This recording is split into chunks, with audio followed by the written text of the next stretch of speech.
अभी की शुरुआत होगी राजनीतिक खबरों से। झारखंड के लोकसभा उम्मीदवारों को लेकर दिल्ली में कांग्रेस सेंट्रल इलेक्शन कमेटी की बैठक हुई। बैठक के बाद पार्टी ने झारखंड के 3 लोकसभा उम्मीदवारों की घोषणा कर दी है।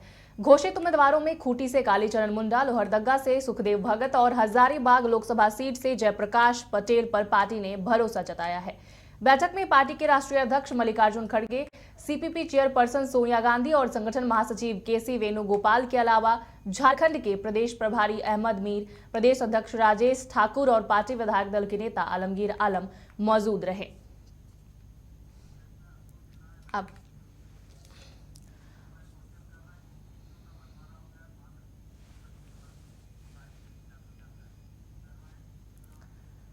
और इस वक्त हमारे साथ लाइव न्यूज रूम से अंकुर जुड़ चुके हैं। अंकुर, टिकटों का बंटवारा हो चुका है, 3 उम्मीदवार घोषित किए गए हैं कांग्रेस से, क्या कुछ जानकारी है? बिल्कुल निशा, देखिए जिस तरीके से लोकसभा चुनाव को लेकर के झारखंड से कांग्रेस ने 3 प्रत्याशियों का घोषणा जो है वो कर दी है। आपको बता दें कि खूंटी से कालीचरण मुंडा, लोहरदगा से सुखदेव भगत और हजारीबाग से जेपी भाई पटेल की घोषणा जो है कांग्रेस ने की है। भले ही लेट जरूर हुआ है, लेकिन 3 प्रत्याशियों की घोषणा फिलहाल कांग्रेस ने की है और ऐसे में कह सकते हैं कि बहुत जल्द और भी सीटों से जो प्रत्याशी हैं उसकी घोषणा बहुत जल्द कर दी जाएगी। वहीं आपको बता दें कि जीएमएम ने भी कहा है कि 1 से 2 दिन के अंदर जो है वो अपने प्रत्याशी को मैदान में उतार देंगे। तो कह सकते हैं कि अभी फिलहाल 3 प्रत्याशियों का ऐलान जो है वो कांग्रेस ने किया है। वहीं अगर इनके बैकग्राउंड की बात करें तो आपको बता दें कि कालीचरण मुंडा तीसरी बार खूंटी से लोकसभा चुनाव के लिए उतर रहे हैं और ऐसे में 2 बार वो चुनाव हार चुके हैं।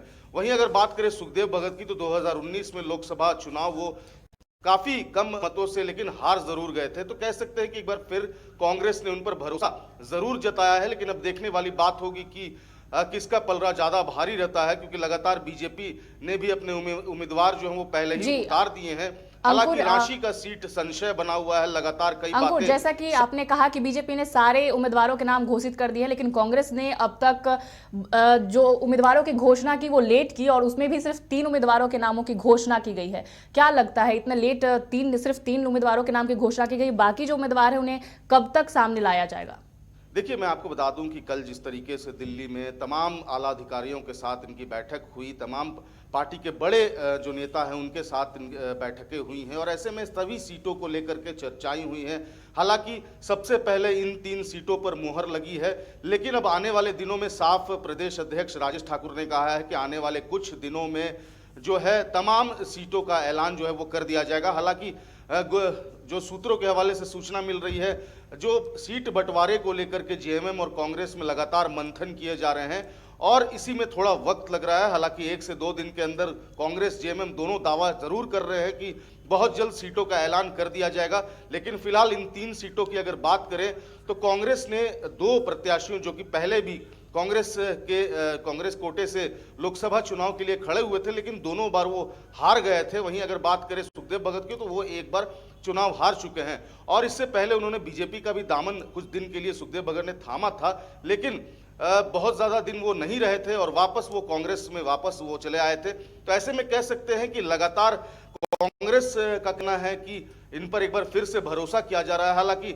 अंदर खाने से खबर आ रही है कि उन पर प्रेशर भी दिया जा रहा है, उन पर लगातार जीतने का दबाव जो है वो दिया जा रहा है, लेकिन तमाम चीजें देखने वाली बात होगी। और वहीं अगर बात करें सीटों की तो बहुत जल्द और भी सीटों का ऐलान जो है वो जेएमएम और कांग्रेस करेगी। जी अंकुर, जैसा कि आपने ये चीजें बताई और इसके अलावा देखा जा सकता है कि आरजेडी अपनी तरफ से उम्मीदवारों की घोषणा कर रही है, तो क्या लगता है महागठबंधन में ये फूट का एक नया मामला निकलकर सामने आ सकता है?